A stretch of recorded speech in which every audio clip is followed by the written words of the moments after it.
platicando de esta concentración en diferentes entradas y salidas de la Ciudad de México, de los señalados como piperos, que son gente que utiliza pipas para distribuir el agua en diferentes colonias que carecen de este líquido vital, y también de la clausura de los pozos. Y para eso, pues es un gustazo platicar con el licenciado Raúl Rodríguez Márquez del Consejo Consultivo del Agua. Raúl, ¿cómo estás? Muy buenas noches. Hola Esteban, qué gusto saludarte a ti y a tu auditorio. Buenas noches, gracias por la invitación. ¿Cuál es la situación? ¿A qué se debió este cierre de pozos? ¿Para qué son utilizados? ¿Son legales las extracciones de los piperos? Cuéntanos, ¿cuál es este entorno que, pues la verdad que hasta ayer nos empezó a llamar la atención?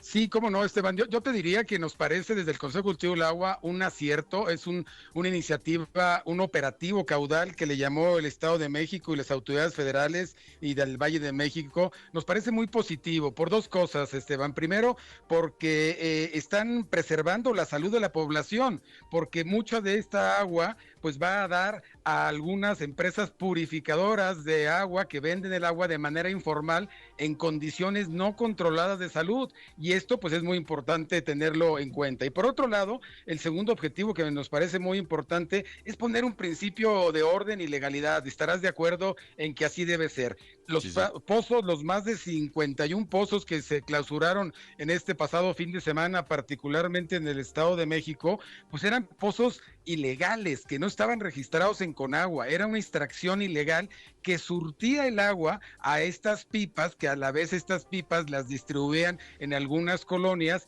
y que lo triste de esto, Esteban, es que normalmente estas pipas distribuyen el agua en las zonas más vulnerables, en la gente que menos tiene, que la que no tiene el agua y que tiene que acudir a la compra de estas pipas pues de manera regular, y esto pues nos parece muy injusto, porque aparte estas personas se aprovechan de esa necesidad de la gente y obviamente encarecen hasta en un 60%. Hace un par de años una pipa de 10,000 litros andaba en 1,500 pesos, ahorita la están dando en 5,000, 6,000 pesos. Dicen por ahí que no hay agua más cara que la que no se tiene. Están lucrando con la necesidad de esa gente. Entonces por eso nos parece positivo este operativo, y ojalá, Esteban, esto se pueda de alguna manera replicar en otras partes del país, porque este tema de la extracción ilegal del agua, del huachicoleo del agua que ahora le han llamado, no solamente es privativo de la Ciudad de México o del Valle de México, esto pasa prácticamente en todo el país, Esteban.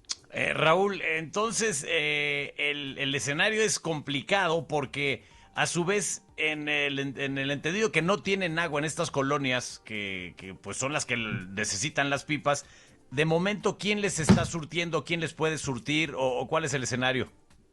Sin duda debe ser la autoridad, en este caso el gobierno de la Ciudad de México a través de la Secretaría del Agua tiene un esquema de pipas autorizadas donde saben muy bien dónde están extrayendo el agua, cumplen la norma oficial mexicana, que es la norma del uso de agua y consumo humano, la que está garantizando y que lleva agua a estas colonias. El problema es que no se dan abasto, no hay la infraestructura suficiente. Lo mismo sucedía en el Estado de México, y tú sabes, como en todos lados, pues siempre surge un mercado negro, Sí, sí. surge un mercado paralelo que empieza a haber una necesidad, y es un principio económico, hay una necesidad, hay demanda, y bueno, pues obviamente surgen todos estos ofrecimientos. Tema importante, Esteban, es esta parte de la salud. Déjame decirte que hay esas plantas purificadoras, entre comillas, de agua potable que están en el país, según el INEGI, son más de 15,000, muchas de ellas son informales, y ve tú a saber la calidad del agua que están vendiendo y que está consumiendo la gente. Entonces, por eso nos parece que es obligación de la autoridad darle el agua a la gente, de alguna manera tiene que hacerlo, y por otro lado preservar su salud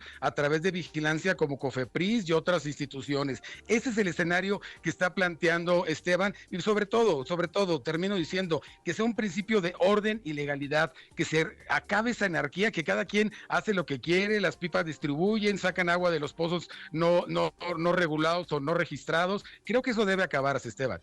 Sin duda, porque el agua, al mismo tiempo que es de todos, es responsabilidad de todos. Y este operativo caudal, ¿qué es lo que pretende? ¿Que los pozos se sigan nutriendo pues, del derrame de las lluvias? ¿O cuál es la idea de cerrar estos pozos? ¿Para que se recarguen o para usarlos de otra manera?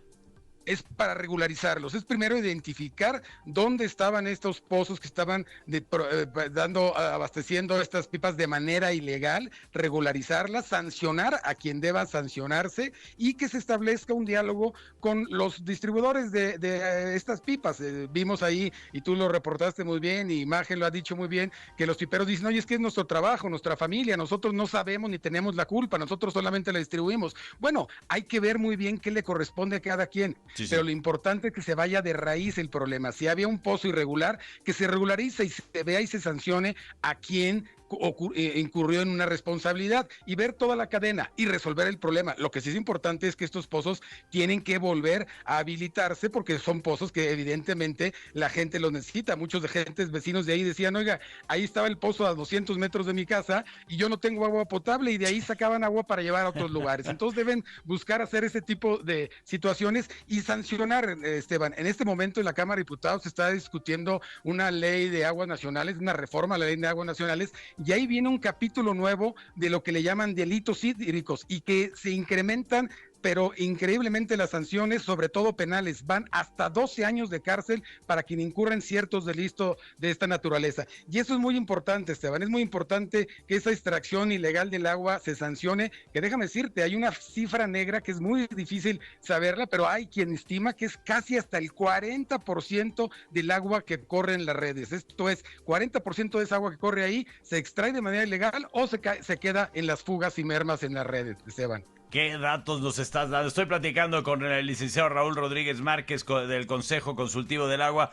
Raúl, increíble lo que nos estás platicando y de verdad nos abres mucho los ojos porque ayer veíamos a quienes se presentaban como víctimas y al parecer, bueno, pues no lo eran tanto, y estamos hablando de que pues las víctimas reales son los usuarios del agua. A ver si la semana que entra platicamos, Raúl, el tema de las inundaciones.